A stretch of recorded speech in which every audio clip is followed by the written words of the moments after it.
Good morning. Welcome to my thought for the day. We're going to look today at the last three verses of Luke 20. And I'll just read them. They're not very long, so I'll read them.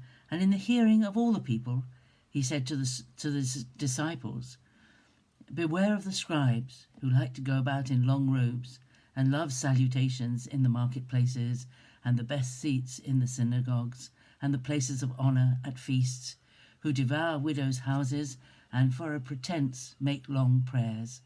They will receive the greater condemnation."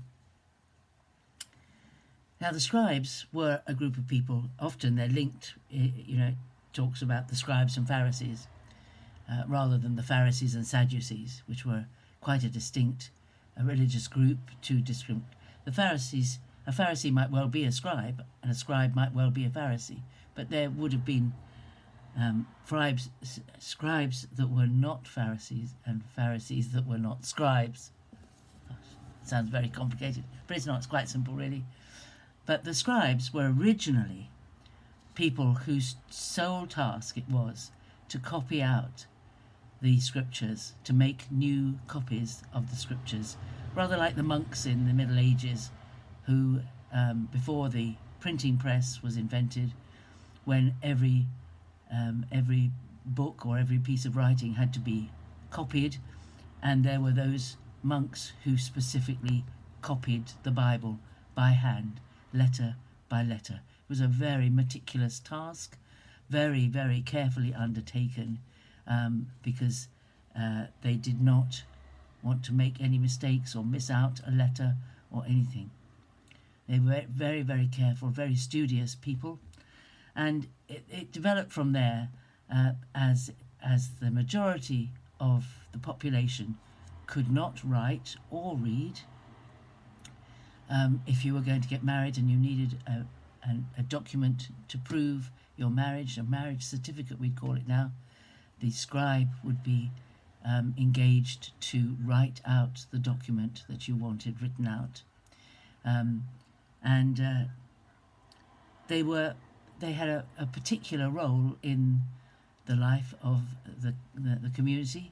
There was usually at least one scribe in every little village or town, and they became important people, and they dressed differently, and they went around. Some of them, obviously, Jesus describes them as going around expecting and wanting recognition wherever they went. And if they were invited to a feast or a meal, they would have a place at the top table. They did a lot for show.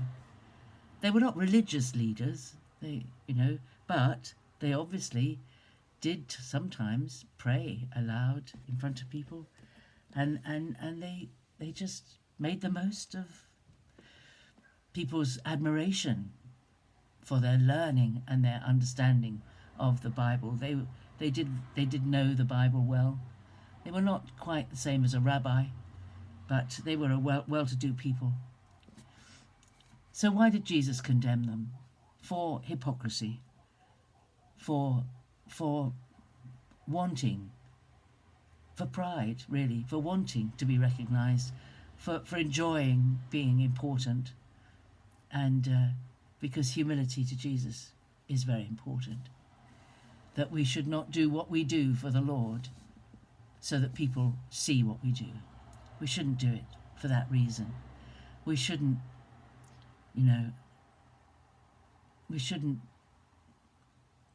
make a show of who we are in public. It's quite a difficult thing to do. It's quite difficult if you have a role that involves wearing particular outfit that shows who you are. We have to get the motivation right.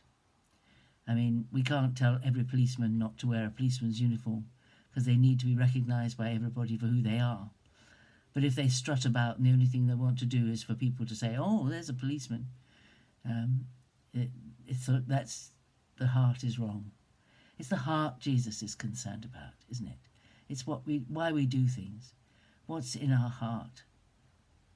And it was the hypocrisy that none of it was genuine. that it was all show. We need to be genuine people.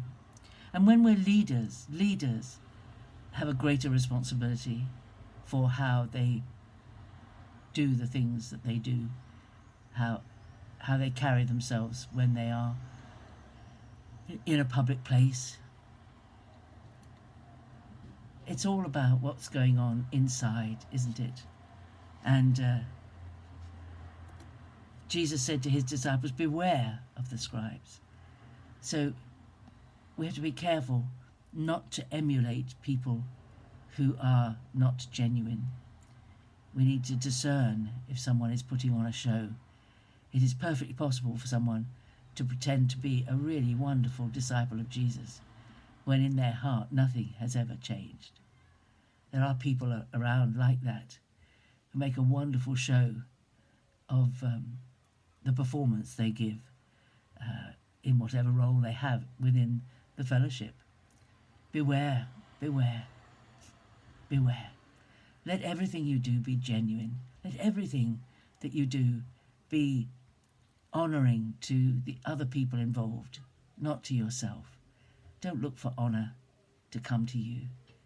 But in turn, we should honour those who deserve honour, those who serve faithfully. We should remember to thank them. We should make sure that we appreciate people for what they do for us. And but this is a warning here. It's not saying that people shouldn't be scribes. It's not saying people shouldn't train and do a job meticulously well, a specific job. And not saying people shouldn't study to know the scriptures well. It's not saying that at all. He's just saying beware of the way they do it, the way they carry out their duty, the way we do things, our attitude, our demeanour, the way we carry ourselves, our expectation of how people should treat us should not be coloured by selfish motives, by drawing attention to ourselves. So, a little bit of self-examination needed today to make sure that we have pure hearts as we serve the Lord, that whatever we do out of love for him, not out of love for ourselves. So God bless you. Have a great day. I'll see you tomorrow. Bye-bye.